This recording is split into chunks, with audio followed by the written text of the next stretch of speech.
The ANC has expressed regret at the resignation of Dr. Mavuso Msimang. Speaking in Welkom in the Free State, ANC President Cyril Ramaphosa says the party accepts his decision with a heavy heart. We all joined the ANC on a voluntary basis as individuals, and he has reached a stage where he would like to step down from being a member of the ANC. The ANC continues to grow. There are many other members who join the ANC on a continuous basis. So we do regret the decision that he has taken. And I'm rather pleased that he says he will want to continue being involved in one shape, form or other in the matters that have to do with our country. And so with time, maybe he will be able to participate with us again. We still hold him in high regard. I hold him in the highest regard. He's one of our outstanding veterans. And we've also just reached out to the ANC throughout the course of the afternoon, and hopefully we will get to bring you an in-depth interview with them on some of the issues that have been raised by the former veteran Mavuso Msimang. And of course, we know that they've released a statement, but there is, of course, a lot that still needs to be, spoken about. And I Mzwandile Mbeje is our political editor, who is also with us in studio now to unpack some of this. Mzwai, there's a lot, but one of the things that is very clear is that this has been quite a significant moment. Oh yes, very good evening to the viewers. It is a significant moment in that you have one of the people who is very well recognized in terms of his role. I mean, if you go back how he started, how he went through the kind of institutions he even led whilst they were outside in the United States. And then, of course, when he was back here, and how vocal he was, particularly around the issues of the country, even about his own party. And Bongi, the fact that just over 3 months ago, he was appointed the Deputy President of the Veterans League. 3 months later, he feels he can't contribute any more than what he has done to change the situation. Does tell you something. We're not, he himself said he may not be, obviously he's not a former president, but this is someone who is a former Deputy President of the Veterans League, which recognizes his role.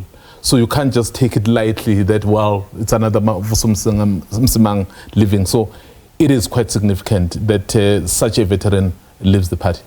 And when you listen to what he says, and you start by reading his letter that he sends to the party, and then you speak to him, you get the sense that this is heavy and it's painful, because it's not a decision. Throughout even our conversation, that it was clear that it was a long time coming. It's not something that he did today.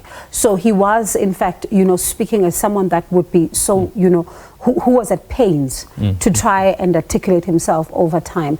Let's talk about this impact that this is going to have, particularly on the Veterans League. And we know how vocal they've been and how much of a seat at the table they've pushed to make sure that even, they have, and also get to conference at some point. And also, Bongi, it just begs the question as well to say, because he now, by elected into that kind of a structure, it then grants you the opportunity, for example, to be closer to the people who are decision makers. So, and then you ask yourself, was that opportunity extended? So was he able to engage? I mean, the issues that he's raising there, as I was sitting listening to you engaging him, I'm asking myself, some of these issues, did he raise them with the people that he is speaking about? Because he says he did, and he was ignored. Yeah. And then if someone who has been elected 3 months ago as the Deputy President of the Veterans League, remember, the Veterans League is there to advise, to support, to guide their movement. Why? Because they've experienced, they've seen it all before, they've risen, they've fallen, so they know what's happening. Of course, there would be new ways of doing things that they themselves will also have to be taught about.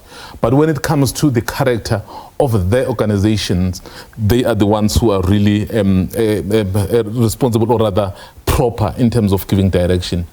If then someone like himself and then decides, well, enough is enough, it really does. In fact, as you were saying in your introduction, we would need to speak to the ANC. It would be very interesting to hear, to say, here is someone, one of your own until recently, someone who you yourselves have respected. Just listen to what the president has just said now. He says, I hold him in high regard. In fact, he says, in highest regard.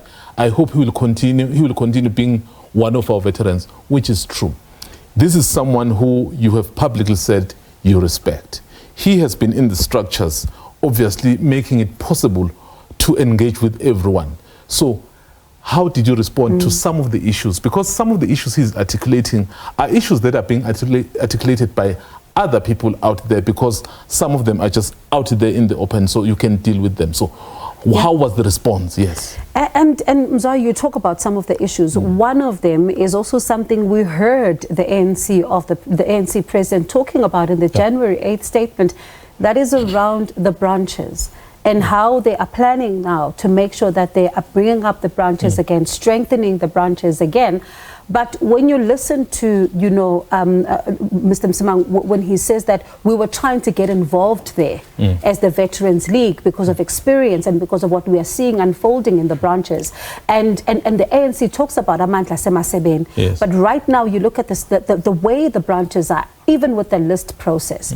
What does it tell us then about the state of the ANC branches and how much work has been done?